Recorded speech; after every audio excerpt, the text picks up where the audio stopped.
Tuesday, if it will open for me. Why it does this, I don't know.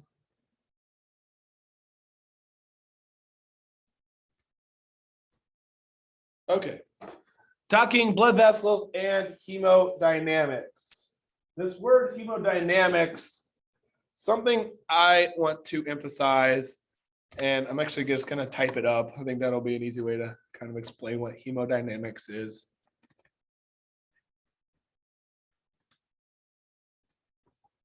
Hemodynamics refers to factors that influence or affect the flow of blood. Sometimes you'll see it listed as like hemodynamics, or you'll see it listed as like hemodynamic factors. These are just different things that influence or affect the flow of blood. And I guess I could say through blood vessels, but that seems kind of straightforward already anyway. So that seems like a fine definition. There. So we're going to be talking about things that are affecting the flow of blood through our various blood vessels. Just like I like to do just about any time we're introducing anything. I want to start just by kind of talking about some background information on blood vessels and the different types of them, along with some anatomy before we really start getting into how they work. Our blood vessels contribute to homeostasis by providing for the structures for the flow of blood to and from our hearts and the exchange of nutrients and waste in our tissues. Blood vessels also play a very important role in adjusting the velocity and the volume of blood flow. When I say velocity of blood flow, what do I mean? How fast the blood is flowing. What do I mean when I say volume of blood flowing? Exactly the amount of blood that we have. Okay. We haven't talked really too much about the blood yet, but I did introduce earlier in the semester, very early in the semester, the very first lecture, that in our blood is a fluid called blood plasma. And about half of your blood, it's actually a little bit over half of your blood is this plasma. And of that plasma, about 99% of it is just water.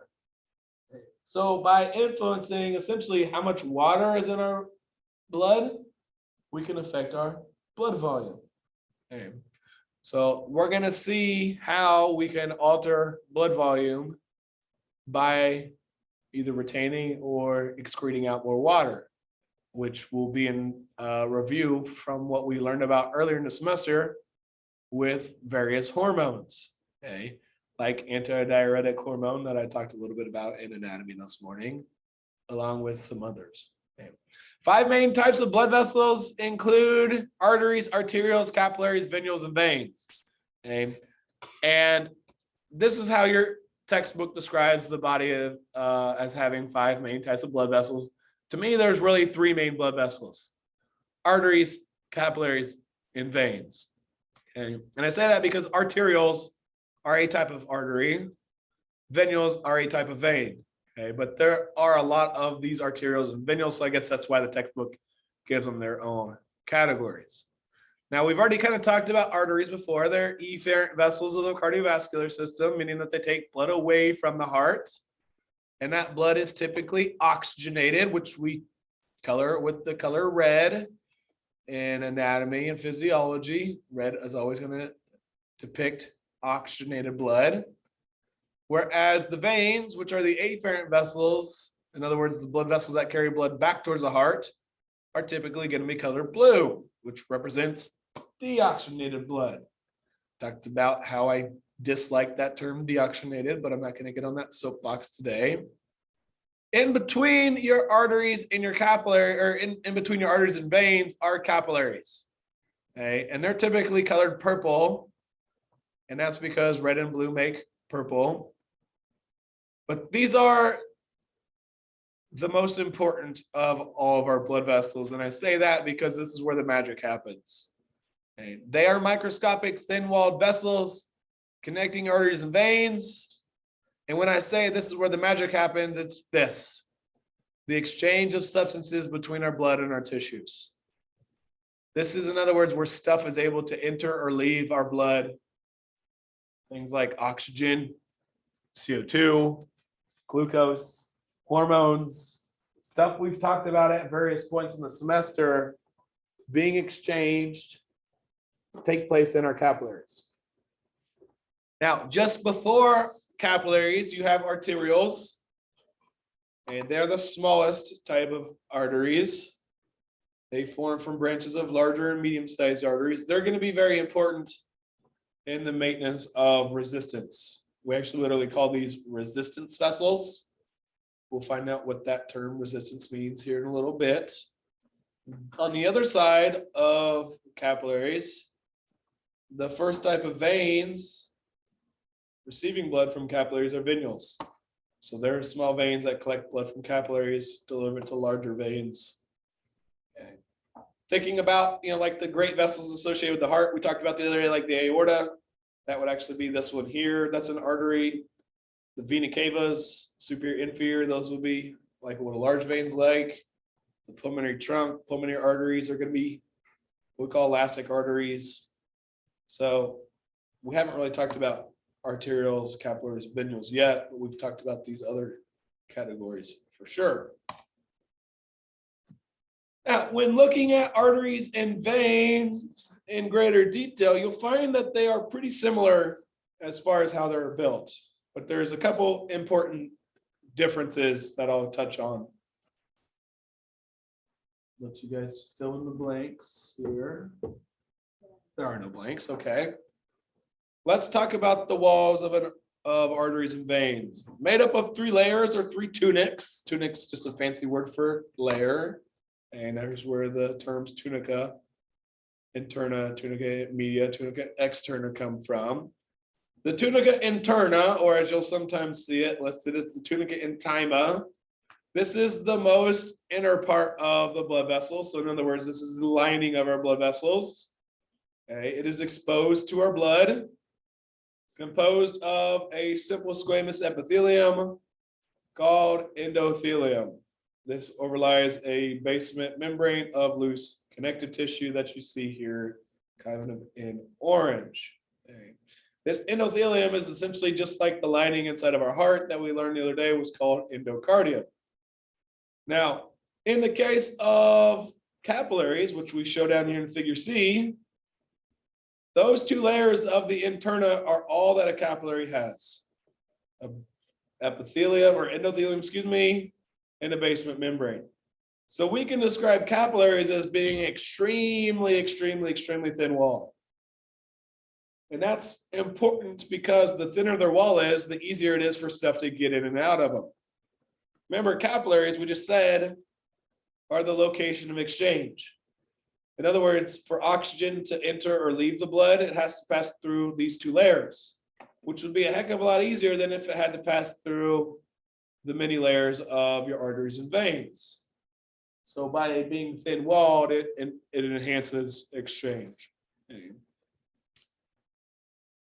The tunica media is the middle layer, usually is the thickest, and this is where we find that smooth muscle that I've referred to at various points this semester. Very recently, we've talked a little bit about it.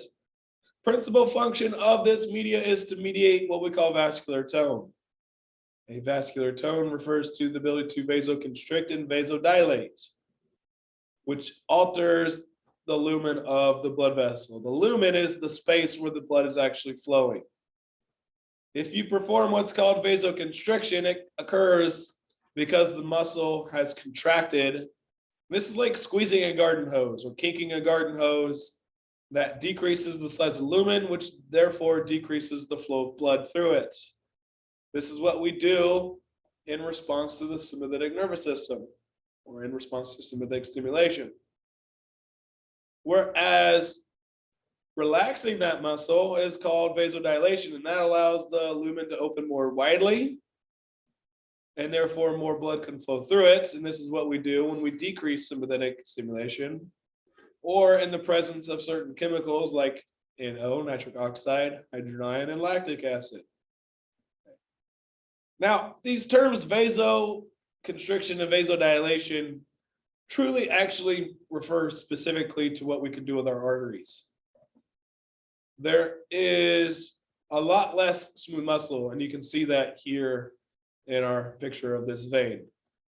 Veins have not nearly as much muscle than arteries do, and therefore, when we perform what we call venoconstriction, there's not going to be a drastic alteration in the size of the lumen like it would with arteries.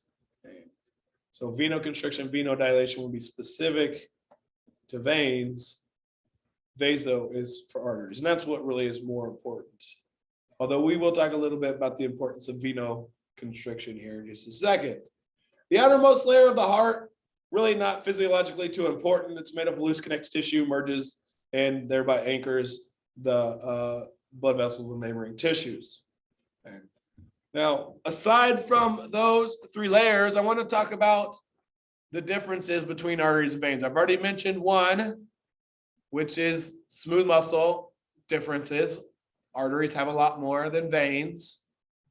Just looking at these two figures, can you pick up on any other differences between the two?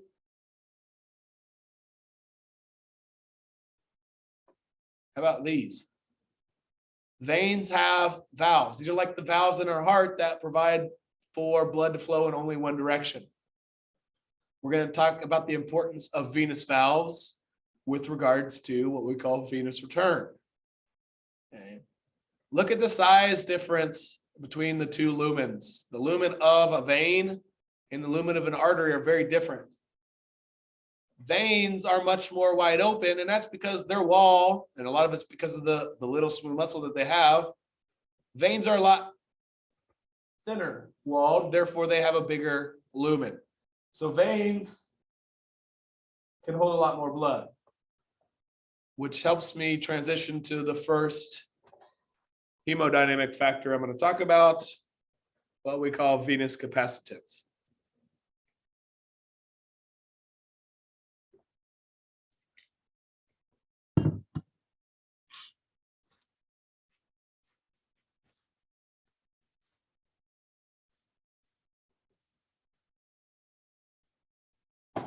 The relatively small amounts of smooth muscle in veins allows them to accommodate large amounts of blood without changing our overall blood pressure. We call this property capacitance, or more specifically, venous capacitance, which allows veins to act as a reservoir for blood. So essentially, our veins can hold on to more blood than our arteries and our capillaries. In fact, at rest, we're all in a state of right now, sitting here, about 64% of your blood is within those veins and venules of your body. Looking at this pie chart, we see it's by far and away the place where most of our blood is at currently. Now, is it staying stagnant in our veins and venules? No, but it just moves slowly through there until we need to reroute it, okay? And by reroute it, I mean divert it very quickly. In fact, we can do this if necessary. And that's accomplished via that process I was describing called venoconstriction. The constriction of veins where the blood vessels pinch themselves to force the blood forward, which is going to reduce the 64% down. It doesn't really matter what that percentage would be, but therefore this number would go down so that these numbers could go up, especially in places like our skeletal muscles when they're exercising. Whenever we have our sympathetic nervous system active, the cardiovascular center in our medulla and the brainstem is going to trigger venoconstriction processes that then trigger that increased amount of blood to travel to our skeletal muscle, because the more blood that the muscle has, the more energy it can produce and the more efficient the contractions can become. Pretty straightforward, right? Okay, so that's venoconstriction, or venous capacitance.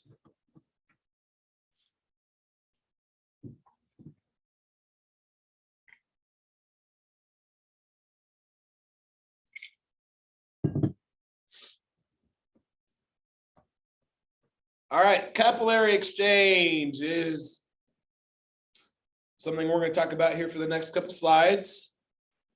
And this is, I guess you could say it's the most important hemodynamic factor because it's describing the most important thing that our cardiovascular system does. The entire reason we have a cardiovascular system is to keep blood flowing through our capillaries to allow for capillary exchange.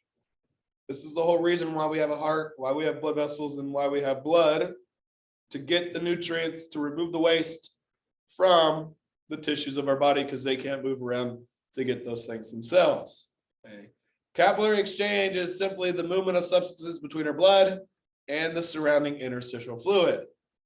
Okay. And capillary exchange and substances may enter and leave our capillaries 3 different ways. Okay. The most important method, and I would highlight that phrase, is the first, diffusion. And this is stuff we talked about since the beginning of the semester, so it's a review. Okay, substances moving down their concentration gradients from high to low, like oxygen and nutrients coming from our blood to interstitial fluid, then to enter our body cells. CO2 and waste going in the opposite direction from our body cells to interstitial fluid and then into the blood.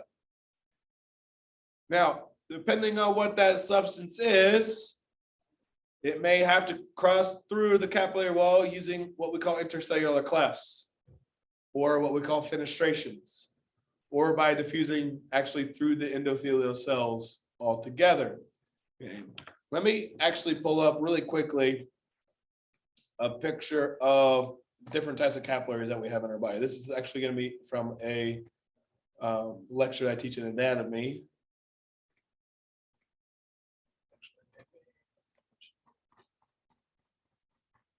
We have 3 different types of capillaries in our body. The most common type that we have are these type. Okay. Here we can see the 2 layers that we talked about earlier, the endothelium and the basement membrane. Okay. This type of capillary is called a continuous capillary, where basically it's just like an uninterrupted tube. Okay. But what these capillaries do have are what we call intercellular clefts, little tiny cracks. And these cracks are so tiny that not everything can pass through them, but very, very small things can. Okay.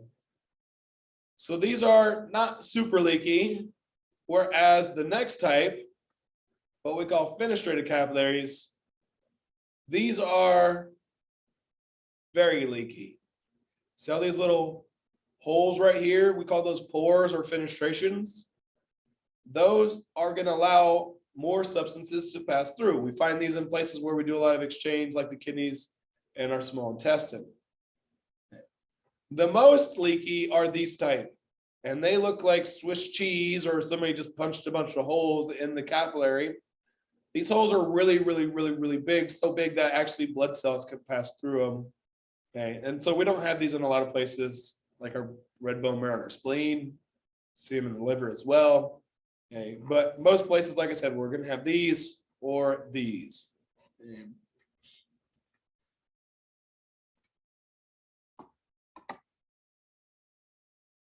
So substances can cross through those intercellular clefts, little cracks, the fenestrations or holes, or by diffusing actually through the endothelial cells, which means that they have to go through those 2 layers, through the cell layer, through the basement membrane, like we show here. So which substances can do what? Well, most plasma proteins and red blood cells cannot cross except in those sinusoids, which have the intercellular clefts so large that proteins and blood cells can lead through their walls. That's what I was just showing you in that other lecture. Okay. This is what we have to have occurring in places where we're making our blood proteins, where we're making our blood cells. Stuff we haven't talked about because we haven't talked about the blood yet, but we'll get to here later in this unit. That'll be next week. But we synthesize our blood plasma proteins in the liver. And those proteins must enter our blood where they can then become functional plasma proteins. That's why our liver has those really holy sinusoids, not holy as in like godlike, but the ones that look like Swiss cheese. Okay, our red bone marrow is where we make our blood cells. So those red blood cells that you can see there, plus your white blood cells and your platelets, when those things are made, they need to get into the bloodstream as well. And that's why we have sinusoids in our red bone marrow. We're gonna, like I said, talk more about that stuff next week. Okay. The other two methods in which we move stuff back and forth between our blood and the interstitial space or interstitial fluid is transcytosis and bulk flow.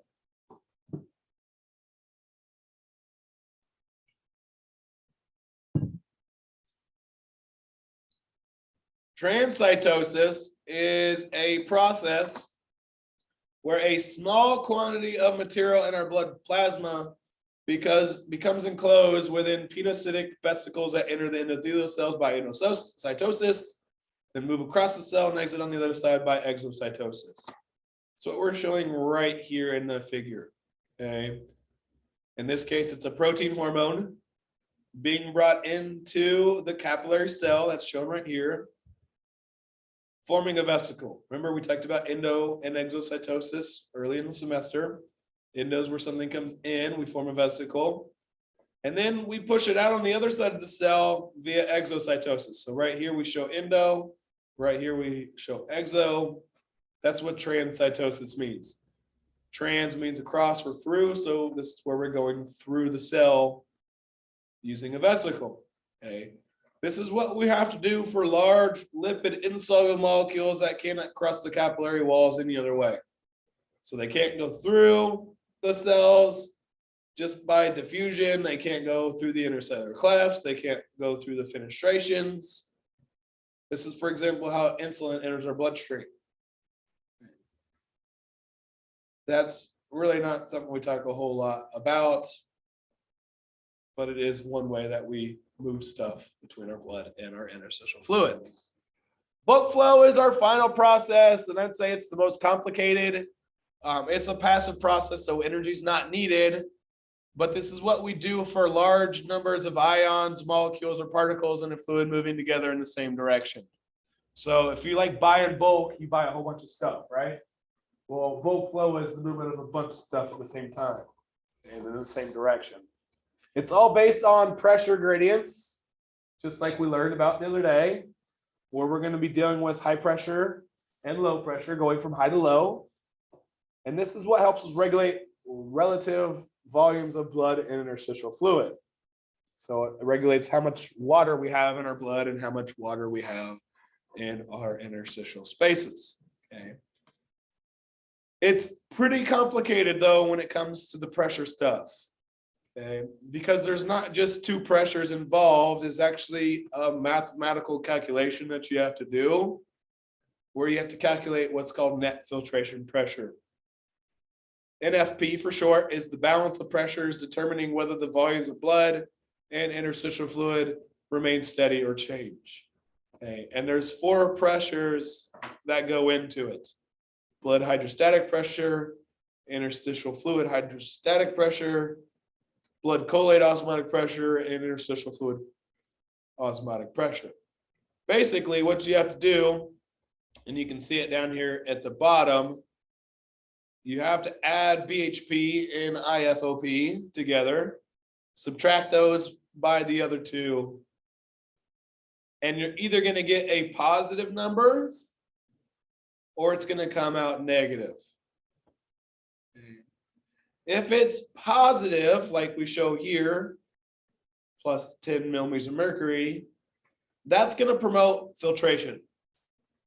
Well, what is filtration? This is the pressure-driven movement of fluid and solutes from our blood capillaries into interstitial fluid. So in other words, it's the movement of stuff out of the blood. Reabsorption is the opposite of that. It's the pressure-driven movement of from interstitial fluid into blood capillaries. So it's going in. Okay. In other words, if that NFP number comes back positive, we're going to be pulling stuff out of the blood. If that number comes back negative, we're going to be pushing stuff into the blood. And that's the main takeaway. I'm not going to ask you guys to do any calculations. I'm not going to ask you to know what the formula for NFP is. I'm not going to expect you to know all these names. I do want you to know what filtration is, so know that definition, know what reabsorption is. And then I do want you to know that a positive promotes filtration, a negative promotes or results in reabsorption. So I'm keeping it simple. Now, this is stuff that we'll kind of forget about for a little while after this slide. But filtration and reabsorption, this bulk flow stuff is absolutely important here in a couple of weeks, towards the very end of the semester when we talk about making urine. We're going to talk all about filtration and reabsorption because those are two of the three things that we do to make our pee.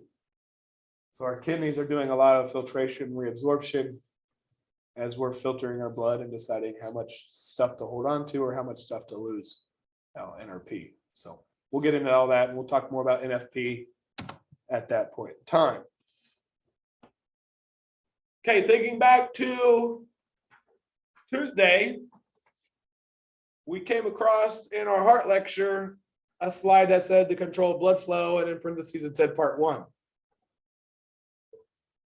Well, now we get to see, here's part 2.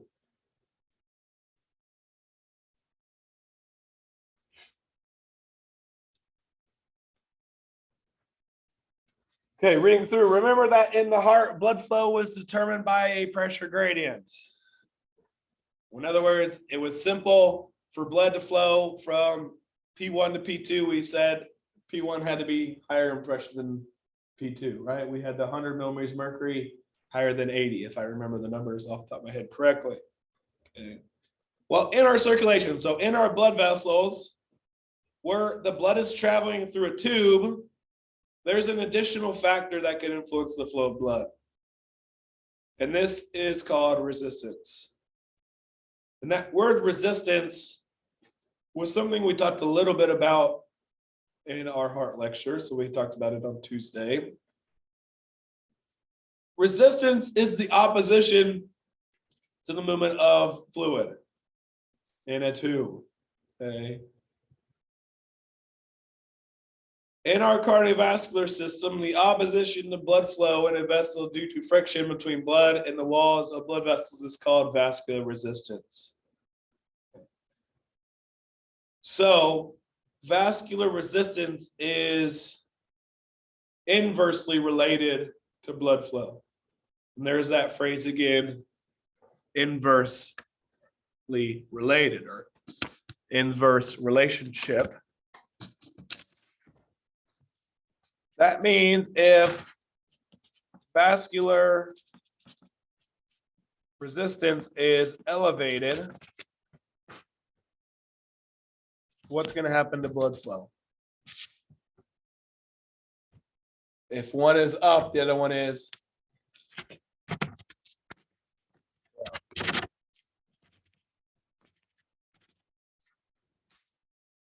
Whereas if vascular resistance is low,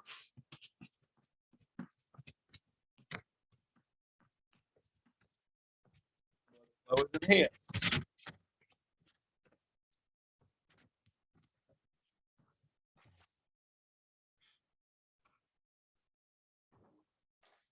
Of course, now I can find my pen, but that's okay.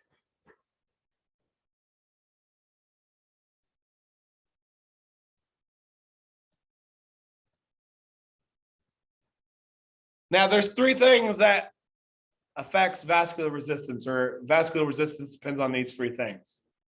The size of the blood vessel's lumen, so how open that blood vessel is on the inside, where that blood is actually at. Okay. Just looking at arteries and veins, which of these do you think has higher resistance? Arteries or veins? Why do you say that? Because it's smaller. Arteries and their lumen are smaller, so it's not as easy for blood to flow through arteries as it is in veins. Very good.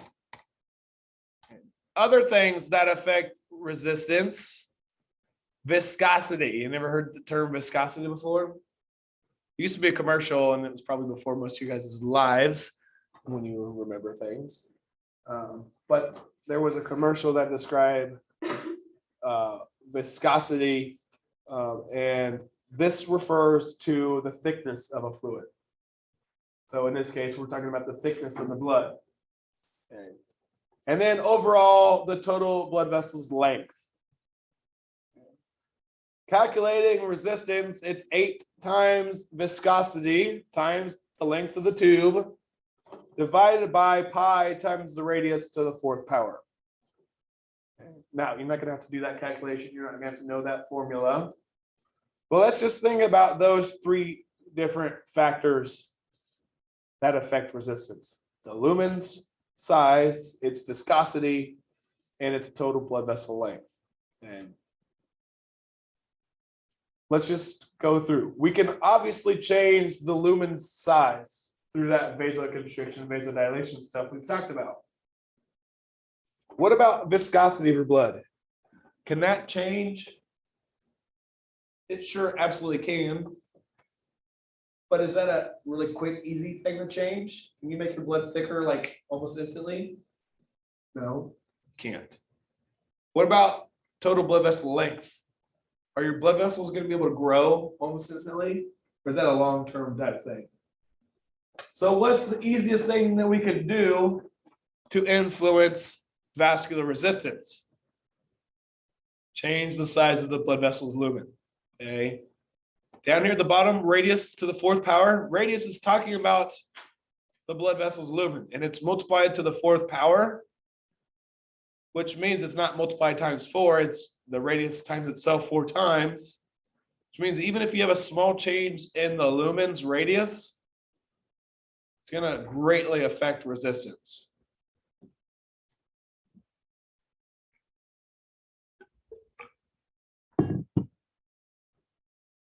Okay, so I've already kind of explained all this, but I'll read through it anyway. Since blood viscosity doesn't change in healthy individuals, nor does the length of their blood vessels, the only method our cardiovascular system has to regulate vascular resistance is through changes in the diameter of the vessel. So in other words, changing how open or closed off that lumen is. Notice that since vessel radius is to the 4th power, small change in radius translates to a very large change in resistance. The smaller the lumen of the blood vessel, the greater its resistance to the flow of blood. Okay. And Aspen did a good job by describing that when I showed you the picture of the artery and I asked which one had more resistance, arteries or veins. Now, blood viscosity can change in cases of like dehydration, because as I've already said, about half of your blood is water. So if you have less water, your blood is going to be a little bit thicker. And then another example of something that affects your viscosity is what we call polycythemia, which is what happens when you have extra blood cells. Okay. Is that something that normally happens? No. But people that blood dope can have polycythemia. If you don't know what blood doping is, it's something that some people try to do to be a better athlete. They essentially inject their body with extra red blood cells so that they can transport more oxygen. We'll get into that a little bit later in the semester, next week actually. The opposite of polycythemia is anemia, where your blood vessel or your blood cell number is lower, or like when you're hemorrhaging, that's when you're bleeding, and that would be because those would be causing decreases in viscosity. People that are obese often have hypertension, which is high blood pressure, because they have a lot more blood vessels in their fat tissue, which contributes to an overall increase in blood vessel length. I've already told you this, but blood flow is inversely related to vascular resistance.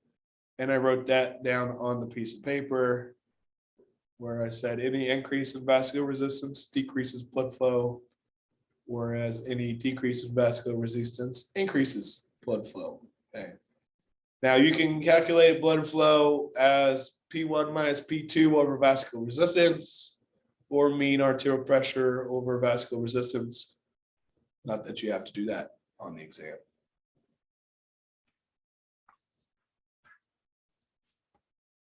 Okay, one last slide here on vascular resistance, or we can talk about some other hemodynamic factors. This is probably the most complex, so we'll be able to kind of ease out after this one. Systemic vascular resistance, or SVR for short, also goes by the term TPR, total peripheral resistance. refers to all the vascular resistances offered by our systemic blood vessels. Your smallest blood vessels, which are the skinniest, and therefore have the smallest lumens, are going to have the most systemic vascular resistance. Okay, so your arterioles, your venules, and your capillaries offer the most SVR. A major function of those arterioles that I mentioned earlier is to control systemic vascular resistance. And in doing so, that helps regulate blood pressure and blood flow by performing vasodilation and vasoconstriction. Okay. The reason that arterioles are described as resistance vessels is because they are a major regulator of SVR. They can perform high levels of vasodilation and vasoconstriction. Okay. Now, who in our body controls SVR? It's the vasomotor center, which is also in the medulla oblongata. It doesn't say medulla, it says brainstem, but the medulla is in your brainstem. We'll talk more about that later in the lecture. Let's look at the three examples here at the bottom and illustrate the differences between blood vessel size, resistance, and flow. Okay. So we have blood vessel A with a radius of 1. We don't even care what the unit of measure is. Blood vessel B, which is half. So in other words, we could say blood vessel B is half as big as A, right? And then blood vessel C is a quarter, 1/4. So it is 1/4 the size of blood vessel A, right? Well, we just did straight easy math. You would think blood vessel B would have twice as much resistance and blood vessel C would have 4 times as much resistance. Because blood vessel B is half as big, blood vessel C is a quarter as big. Or we say blood vessel A is 4 times the size of blood vessel C, if you want to say it that way. Okay. Well, that's not actually the case. Okay. Remember, the way you calculate resistance is with the radius to the 4th power. And since it's in the denominator, that means if we have a big change in radius, which is going to occur, that's going to greatly affect resistance. Okay. So in the case of blood vessel A, with its radius at 1, 1 times 1 times 1 times 1 is 1. And then 1 divided by 1 is 1. So its resistance is 1. If we were thinking this would be having a resistance twice blood vessel A, because it's half as big, that would make sense. But look, its resistance is 16. So in other words, blood vessel B has 16 times more resistance than blood vessel A, which means that it allows for a 16th amount of blood to flow through it as blood vessel A does. That makes sense? Look down at the bottom. Going to the 1/4 radius has now increased our resistance 256 times. So it's 256 times more resistant to the flow of blood as our blood vessel A does. And therefore a lot less blood can flow through it. That's why arterioles and those other small capillaries and venules offer the most SVR. They are the smallest, therefore resistance is the highest. But we can alter that resistance. We can make it go up or down by vasodilating, by vasoconstricting. And that's what we have to do if we need to control things like blood pressure and blood flow. Now, if your vascular resistance is high, the only way to maintain blood flow is by increasing your pressure gradients. And this is done by making the heart generate more pressure with each contraction. Put a star or highlight that last bullet. If you want to think in practical terms what that really means, if your blood pressure is high in your body, if you have hypertension, guess what happens to your vascular resistance? It's also very high. So how do we overcome that? How are we still able to pump blood throughout the body? The only way that we can do it, by making your heart generate more pressure with each contraction. In other words, your heart has to beat harder and harder and harder and harder. And that eventually wears it out, as I was kind of talking about in our last lecture. That's the main clinical takeaway, explaining why hypertension, high blood pressure, and other cardiovascular diseases are so bad for your heart. All right, we're gonna stop here. That's all right. We will pick up with blood pressure on Tuesday and go from there. We'll do that after the exam though, so we'll call it a day.